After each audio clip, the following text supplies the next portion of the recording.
کیا خواتین کا چوڑی پہننا فرض ہے؟ لڑکیوں کا چوڑی پہننا کیسا ہے، فرض یا مستحب؟ کیونکہ جماعت میں جو عورتیں آتی ہیں ان کا کہنا ہے کہ جو لڑکیاں چوڑی نہیں پہنتی ان کے ہاتھ کا کھانا پینا جائز نہیں۔ احمد صاحب ممبئی سے۔ دیکھو، لڑکیوں کا چوڑیاں پہننا افضل ہے، بہتر ہے، کیونکہ شریعت یہ چاہتی ہے کہ عورت عورت بن کے رہے، مرد مرد بن کے رہے۔ تبھی نبی صلی اللہ علیہ وسلم نے مردوں کو عورتوں کی مشابہت سے، عورتوں کو مردوں کی مشابہت سے منع کیا۔ اور ایک خاتون کا ہاتھ آپ صلی اللہ علیہ وسلم نے دیکھا جس پہ مہندی نہیں تھی، تو ان کو تنبیہ کیا آپ صلی اللہ علیہ وسلم نے۔ تو اس لیے علماء کہتے ہیں کہ عورت کے لیے عورت بن کے رہنا ہی بہتر ہے، تو اس لیے چوڑیاں افضل ہیں، بہتر ہے، لیکن فرض واجب بہرحال نہیں ہے، اور کوئی نہ پہنے تو کوئی واجب نہیں ہے۔ اور اس کے ہاتھ کا یہ کھانا نہ کھانا یہ بھی غلط ہے، کھانا بھی کھا سکتے ہیں اس کے ہاتھ کا، کوئی حرج نہیں ہے اس میں۔ خاندان میں نظروں کی حفاظت کا کیا حکم ہے؟ ہمارے ہاں جب مہمان آتے ہیں یا ہم کہیں جاتے ہیں تو نامحرم خواتین بے پردہ ہوتی ہیں، وہ سامنے آ کر بیٹھ جاتی ہیں۔ والدین اصرار کرتے ہیں کہ ان سے ملاقات کرو، اگر ہم مسکرا کر بات نہ کریں یا بے تکلف ہو کر بات نہ کریں اور نظر کی حفاظت کریں تو اسے بد اخلاقی سمجھا جاتا ہے اور رشتہ داروں کے ناراض ہونے کا خدشہ ہوتا ہے۔ ایسے میں ہم گناہ سے کیسے بچیں؟ حارث صاحب، دیکھیں، رشتہ داروں میں جو جوان لڑکیاں اگر آپ سے پردہ نہیں کرتی تو وہ گنہگار ہوں گی۔ پردہ کرنا عورت پہ فرض ہے، مرد پہ نہیں ہے۔ آپ اپنی خالہ سے، پھوپھی سے، ان رشتہ داروں سے ملنے کے لیے جاتے ہیں تو اگر ان کی بیٹیاں ہیں، کزنیں ہیں یا اور رشتہ دار خواتین آپ کے سامنے آ کے بیٹھ جاتی ہیں تو یہ ان کو شریعت گنہگار کر رہی ہے۔ آپ نے کام کیا کرنا ہے، آپ نے ہنسی مذاق بے تکلف ہو کے نہیں کرنا ان کے ساتھ، اور جتنا آسانی سے آپ کے لیے ممکن ہو نظر کی حفاظت کرنی ہے آپ نے۔ لیکن آپ نے یہ نہیں کرنا کہ اب آپ اس چکر میں بیٹھ گئے کہ جی اب لڑکیوں کی محفل لگی ہوئی ہے تو چلو اس کو اور تول دو۔ آپ گئے تھے اپنی خالہ سے ملنے تو فوکس انہی کو کریں آپ۔ پھر بھی وہ آ کے بیٹھ جاتی ہیں تو ظاہر ہے وہ تو ان کی غلطی ہے نا، وہ آپ کی غلطی نہیں ہے۔ پردہ عورت پہ فرض ہے، مرد پہ نہیں فرض ہے۔ مرد پہ یہ کہ خامخواہ میں لڑکیوں میں گھسنے کی، جیسے وہ ہم بچپن میں ہوتا ہے نا، لڑکیوں میں لڑکا گھوں کھاتا۔ اب پہلے ہمارے زمانے میں بچپن میں تو ایسا ہی ہوتا تھا کہ وہ لڑکیوں کا شادی بیاہ میں تمبو الگ ہوتا تھا، لڑکوں کا الگ ہوتا تھا، تو کوئی لڑکا ادھر سے گھس کے لڑکیوں میں گھستا تھا تو ہم تو مذاق اڑاتے تھے لڑکیوں میں لڑکا گھوں کھاتا۔ تو آپ خامخواہ میں لیڈیز ڈپارٹمنٹ میں کہیں زنانیاں بیٹھی ہوئی ہیں اس میں گھسنے کی کوشش نہ کریں، یہ مرد کے مردانگی کے بھی خلاف ہے اور یہ بہت ہی بےہودہ حرکت ہے۔ لیکن یہ کہ آپ عام محفل میں بیٹھے ہو، اس میں اگر آپ کی رشتہ دار خواتین آ کے بیٹھ جاتی ہیں تو آپ نہیں بیٹھے، بیٹھی تو وہ ہیں، تو آپ بس یہ احتیاط کریں کہ حتی الامکان نظر کی حفاظت کریں، اور کوئی ضرورت کی بات وہ پوچھ رہی ہیں تو آپ بتا بھی سکتے ہیں، اور پھر تھوڑا ریزرو رہیں آپ۔ عورت کو خود اندازہ ہو جاتا ہے یہ بندہ ریزرو ہے۔ پھر بھی اگر بد اخلاقی کا تانا آپ کو لگتا ہے تو آپ بد اخلاقی کے تانے پہ پریشان نہ ہو، اور اس میں آپ گناہگار نہیں ہوں گے، چاہے والدین آپ کے ناراض ہی کیوں نہ ہو جائیں، ٹھیک ہے نا، آپ گناہگار نہیں ہوں گے۔ اور کوشش کریں پھر اس میں کوئی جو جتنی دیر ضروری آپ کا بیٹھنا ہو اتنا بیٹھیں، اس کے بعد اٹھ کے پتلی گلی سے آپ نکل لیں۔ زیادہ ٹائم ایسی مجلس میں آپ نہ گزاریں، کیونکہ آپ گئے اپنے ماموں سے ملنے، چاچا سے ملنے اور لوگوں سے ملنے، تو جتنی دیر کے لیے آپ گئے تھے اتنی دیر بیٹھیں اور پتلی گلی سے آپ نکل کے آ جائیں۔ لڑکیوں کی وجہ سے وہاں محفل میں زیادہ دیر نہ بیٹھیں آپ۔ بسم اللہ الرحمن الرحیم۔ عورت کا گھر میں ٹائٹس یا پینٹ پہن کر رہنا، کیا گھر میں عورت پینٹ یا ٹائٹس پہن سکتی ہے؟ گھر میں ہم علیحدہ رہتے ہیں، بچوں کے علاوہ کسی غیر مرد کا آنا جانا نہیں ہے، تو میں یا میری بیٹی پینٹ یا ٹائٹس پہن کر رہ سکتے ہیں اور اس حالت میں نماز پڑھ سکتے ہیں، جبکہ میرے شوہر کو ایسے کپڑے پہننا پسند ہیں، البتہ باہر جاتے ہوئے نقاب کرتی ہوں۔ دیکھیے، مسلمان عورت کا ہمیشہ سے جو لباس رہا ہے نا وہ ڈھیلے ڈھالے کپڑے رہا ہے۔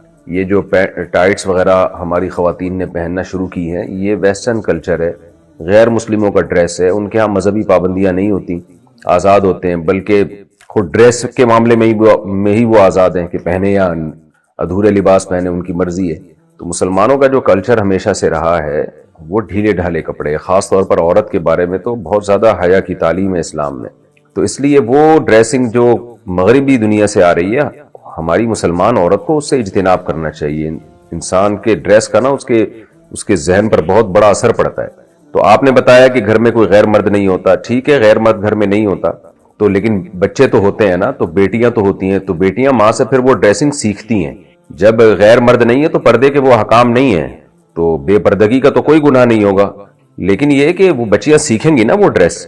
تو کیوں اپنی بچیوں کو ایسے ڈریس سکھائے جا رہے ہیں جو اسلامی تعلیمات کے سے میچ نہیں کرتے؟ یعنی میں نہیں کہہ رہا کہ وہ کوئی خاتون اگر پینٹ پہنتی ہیں اور اوپر اگر اس کے شرٹ بھی ہو نا ذرا لمبی شرٹ ہو تو وہ حرام تو نہیں عمل کہلائے گا یہ, کیونکہ اوپر لمبی شرٹ ہے. جیسے نماز میں ہم نے دیکھا ہے بعض مرد پینٹ پہنتے ہیں اس کے اوپر تھوڑی شرٹ نیچے لمبی ہوتی ہے, تو اس میں ایسا نہیں ہوتا کہ وہ سطر کے آزاد نمایاں ہو رہے ہوں. تو اس لیے اگر کوئی خاتون اوپر شرٹ پہن لیتی ہیں جو ذرا لمبی شرٹ ہو یا قمیص پہن لیتی ہیں تو وہ ٹھیک ہے, کیونکہ پردہ ہو جاتا ہے مکمل, بشرطے کہ شرٹ بھی ذرا ڈھیلی ڈھالی ہو. لیکن یہ کہ بہرحال حیا کے مطابق نہیں ہے, یعنی جیسے حیا کا جو تقاضا ہے وہ یہی ہے کہ عورت وہی ڈریسنگ پہنے جو مسلمانوں کی ڈریسنگ, مسلمان عورتوں کی ہمیشہ سے ایک ڈریسنگ چلی آ رہی ہے, ڈھیلے ڈھالے کپڑے پہنے وہ. تو اس لیے آپ کو میں مشورہ دوں گا, قطع نظر اس سے کہ حلال و حرام کیا ہے, گنجائش تو دی جا سکتی ہے اگر میں نے بتایا جیسے پینٹ کے اوپر ایک کرتا پہن لے خاتون, تھوڑا سا لمبا کرتا ہو تو گنجائش تو ہے, لیکن ایسی ڈریسنگ کو فروغ نہیں دینا چاہیے. اور خاص طور پہ اپنے بچوں کو حیا سکھانی چاہیے, بیٹیوں کو. تو حیا ختم ہونے سے بڑے مسائل کھڑے ہو جاتے ہیں فیوچر میں. تو اس لیے میں آپ کو یہی دوں گا کہ شریعت کی روشنی میں ترغیب اسی کی ہے کہ آپ ایسا ڈریس نہ پہنیں. رہا مسئلہ یہ کہ شوہر کو ایسی ڈریسنگ پسند ہے تو ٹھیک ہے, شوہر میاں بیوی کا جو پرسنل معاملات ہوتے ہیں تو وہ بند کمرے میں ہی ہونے چاہیے. بچوں کے سامنے ایسا ڈریس پہننا وہ بہرحال مناسب نہیں ہے. اگر بچے بھی گھر میں نہ ہوتے, آپ بالکل اکیلی ہوتی ہیں, میاں ہوتے, تو پھر تو ظاہر ہے میاں بیوی کا تو کوئی پردہ ہی اللہ نے نہیں رکھا, تو وہ تو جو مرضی لباس پہنے ان کی مرضی ہے. لیکن یہ کہ اس طرح جب بچے گھر میں موجود ہیں, بیٹیاں گھر میں موجود ہیں, تو پھر ایسے لباس سے احتراز کرنے چاہیے جو حیا کے خلاف ہو, یا حیا کے خلاف تو نہ ہو لیکن حیا کے معیار پر پورا نہ اترتا ہو. تو اس طرح کے لباس سے عورت کو, مسلمان عورت کو ایوائڈ کرنا چاہیے, پرہیز کرنا چاہیے. اسی پر ایک اور واقعہ ایک ڈاکٹر صاحب نے سنایا, کہہ رہے ایک شوگر کا پیشنٹ تھا, اس کو ہم نے منع کیا کہ نہیں چینی کھانا, تو ایک کوئی صاحب آئے, انہوں نے اس کے سامنے شربت کا گلاس رکھا, بہت خطرناک پیشنٹ تھا, وہ بہت اصرار کیا, وہ نمازی بھائی تھے, بہت اصرار کیا بھائی یہ پی لو, یہ پی لو. وہ کہہ رہے نہیں مجھے شوگر ہے. جب انہوں نے زیادہ اصرار کیا نا اور کہا اللہ نے چاہا کچھ نہیں ہوگا انشاءاللہ, اللہ نے چاہا تو کچھ نہیں ہوگا. دیکھو صحابہ کرام کا اللہ پہ توکل تھا, انہوں نے دریا میں گھوڑے دوڑا دیے. انہوں نے, یہ بہت اہم واقعہ ہے, اس کو بڑا سبق ملے گا اس سے انشاءاللہ آپ کو, خاص طور پہ دینداروں کے لیے سمجھنے کی چیز ہے. واقعہ ہے نا, ایک علامہ اقبال کا شعر بھی ہے اس پہ کہ دشت و دشت دریا بھی نہ چھوڑے ہم نے, کہ ہم نے تو صرف صحراؤں میں نہیں, ہم نے تو دریاؤں میں بھی کرامت کے طور پر نا گھوڑے دریا میں چلا دیے تھے صحابہ نے. تو ان صاحب نے کہا, داڑھی بھی تھی, نمازی بھی, انہوں نے کہا دیکھو صحابہ نے اللہ پہ توکل تھا, دریا میں گھوڑے چلا دیے انہوں نے. تو سامنے شکر ہے کوئی عقل مند بیٹھا ہوا تھا جس کو وہ کھلا رہے تھے نا پورا چینی کا شربت. اس نے کہا دیکھو اگر وہاں پل ہوتا نا پھر اللہ دریا میں گھوڑے نہیں چاہے, وہ ڈوبنا تھا انہوں نے, ہاں تو پل نہیں تھا اور مجبوری تھی جانا, صحیح ہے نا. پل ہوتا پھر صحابہ دریا میں چلاتے, پھر سوال ہی پیدا نہیں ہوتا کہ دریا میں گھوڑے چلتے. اللہ کہتے پل ہے تو جاؤ نا. یہ پل بنانے کا ٹائم ہوتا تو بھی نہیں. یہ جو قسطنطنیہ میں سلطان محمد فاتح نے قسطنطنیہ اور یہ جو آج کا استنبول ہے جب یہ فتح کیا تھا تو اس نے کوئی دریا میں تھوڑی گھوڑے چلا دیے تھے. ان کا یہ جو استنبول کا جو قلعہ ہے نا آج جو 4000 سال جس کی پرانی تاریخ ہے, میں نے وہاں جا کے ولاگ بھی بنایا ہے, یہ ترکی کا جو مشہور قلعہ ہے, یہ تو عیسائیوں کے ہاتھ میں تھا, بہت مضبوط عیسائیوں کی اسٹیٹ تھی. اور نبی صلی اللہ علیہ وسلم نے خوشخبری سنائی تھی کہ نعم الجیش جیش یغزو القسطنطینیہ, فرمایا سب سے بہترین لشکر, کیا ہی خوب لشکر ہے جو قسطنطینیہ فتح کرے گا. آپ مکہ میں اور ترکی کی فتوحات کی خوشخبریاں دے رہے ہیں. ہمارے نبی کا یہ ویژن دیکھو, ایک پیغمبر جو نہ لکھنا جانتے ہیں نہ پڑھنا جانتے ہیں, لیکن کتنے کانفیڈنٹلی وہ کہہ رہے ہیں کہ کیا خوب لشکر ہوگا جو قسطنطینیہ کو فتح کرے گا. اور خوشخبری دی, جنت کی بشارت دی. اسی وجہ سے مسلمان فاتحین شروع سے لگے ہوئے تھے اس میں, لیکن نہیں ہو پا رہا تھا. تو سلطان محمد فاتح نے کیا کیا, وہ بھی فوجیں لاگے بٹھا دیں, لیکن اتنا مضبوط قلعہ ہے وہ جا ہی نہیں پا رہے بھائی.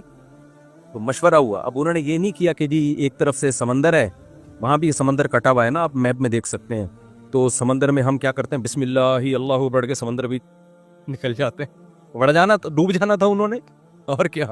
تو اللہ کہتا ہے پہلے اپنے سارے اسباب اور وسائل تو استعمال کرو, پھر میری مدد آئے گی. تو سلطان محمد فاتح نے مشورہ لیا, بھائی کیا کریں یار, یہ تو ناممکن ہے. پیچھے پورا یورپ تھا نا, وہاں سے بھی تو مدد آ رہی تھی ان کی, تو ناممکن تھا. اسباب کی دنیا میں بھی 600 سال ہو گئے, علاقہ ہی نہیں فتح ہو کے دے رہا. اب تو کچھ کرنا پڑے گا کہ نہیں کرنا پڑے گا, اب تو کچھ کرنا ہے بھائی. تو ماہرین بیٹھے, انہوں نے مشورہ دیا, استخارہ نہیں نکالا, خوب سمجھ لو. استخارہ نکال کے دیکھنے فتح ہوگا تو ٹھیک ہے, نہیں تو واپس چلو. دیکھو وہ اسباب بھی اختیار کرتے تھے اور اللہ سے دعائیں بھی. سلطان محمد فاتح کے لشکر میں ہمیشہ کوئی نہ کوئی اللہ والے بزرگ اس وقت کے ہوتے تھے, ان کو صرف دعاؤں کے لیے لے کے جاتا تھا. وہ دیکھتا تھا نا ایک بزرگ ہیں, وہ لڑ نہیں سکتے, بوڑھے ہیں, کوئی بات نہیں حضرت آپ ہماری صف میں ہوں گے, ذکر کریں گے اور اللہ سے دعائیں, کیونکہ اللہ تقوی اور ذکر پر مدد کرتا ہے. تو ایسے سیکولر نہیں تھے کہ ہم اپنی توپوں پہ اعتماد کر لیں خالی, نہ ہمیں اللہ والے بزرگ بھی چاہیے. تو ایک نہ ایک بزرگ اس کی صف میں ہوا کرتے تھے جن کا کام ہے اللہ سے دعائیں مانگنا. خود بھی مانگتا تھا, لیکن بھائی وہ اپنے آپ کو سمجھتا تھا ہم اس لیول کے نیک نہیں ہیں, تو ایسے ایک بزرگ ہوں گے, ان کی برکت ہوگی, اللہ ہمیں فتح دے گا. اور دوسرا اسباب بھی دبا کے استعمال کیے انہوں نے.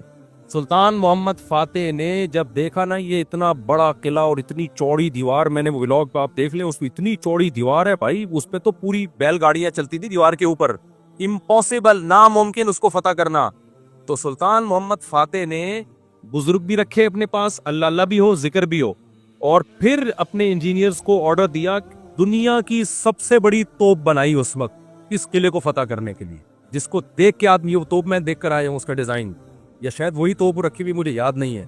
اتنی بڑی توپ بنائی ہے نا, اس سے جو لوہے کا گولا نکلے گا تو دیوار میں کچھ ہلائے گا تھوڑا سا وہ دیوار, کچھ ایسے جب 1000-2000 گولے نکلیں گے تو شاید دیوار میں کچھ درار آ جائے. اتنی اسٹرگل کی اس نے, اور اتنے لوگ, ہم نے تو ترکی میں نا انہوں نے وہ بنایا ہوا ہے ایک آڈیٹوریم میں نا, وہاں پر ایک جیسے نہیں سیارہ کا ہمارے یہاں آپ کو ملتی ہے ادھر پلانیٹوریم, دیکھا ہوگا آپ نے, تو ایسے ہی انہوں نے وہ پوری تاریخ دکھاتے ہیں ویڈیو کی شکل میں. بڑا مزہ آتا ہے وہ دیکھنے میں, بڑا جوش پیدا ہوتا ہے یار, کیا خون خرابہ, اور ادھر سے گولے, پورا وہ منظر انہوں نے تاریخ کی کتابوں سے نکال کے اس کو فلمایا ہے. لیکن ایسے نہیں کہ پروجیکٹر پہ, بلکہ آپ جائیں گے نا تو آپ کو ایسا لگے گا آپ وہاں 3D میں آپ سمجھ لیں, آپ کو لگے گا آپ وہاں پہنچ چکے ہیں. وہ ایسا چیخیں نکلتی ہیں یار وہ منظر دیکھ کے, ایسے تھوڑی پیڑے کھائے ہیں مسلمانوں نے یار, پوری دنیا پہ حکومتیں کی ہیں, آج بیٹھے وزیر اعظم بن نہیں رہا, صحیح ہے نا, بہت محنتیں کی ہیں. مسلمانوں کا ماضی بڑا خدا کی قسم شاندار تھا. میں بار بار کہتا ہوں نا, ایک گورے کی ویڈیو بھی میرے موبائل میں پڑی ہوئی ہے, وہ لندن میں یا امریکہ میں بھول گیا, یونیورسٹی میں وہ گورا لیکچر دے رہا ہے, ابھی میرے موبائل پہ ویڈیو پڑی ہوئی ہے, وہ گورا لیکچر دے رہا ہے.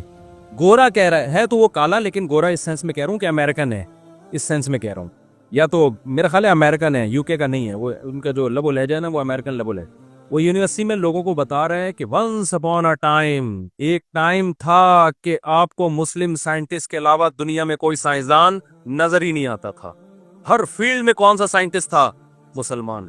اور وہ کہہ رہا ہے کہ فلکیات کے علم میں مسلمانوں نے اتنی ترقی کی تھی. پھر بغداد کی یونیورسٹی کا نام لے رہا ہے وہ, بغداد میں جو ہماری خلافت تھی. تو وہ کہہ رہے ہیں کہ آج بھی جتنے ستاروں کے نام ہیں نا انگلش میں, سارے عربی سے آئے ہیں. سارے کہاں سے آئے ہیں؟ یہ عربی سے آئے ہیں. مسلمان یہ کام بہت پہلے کر چکے تھے.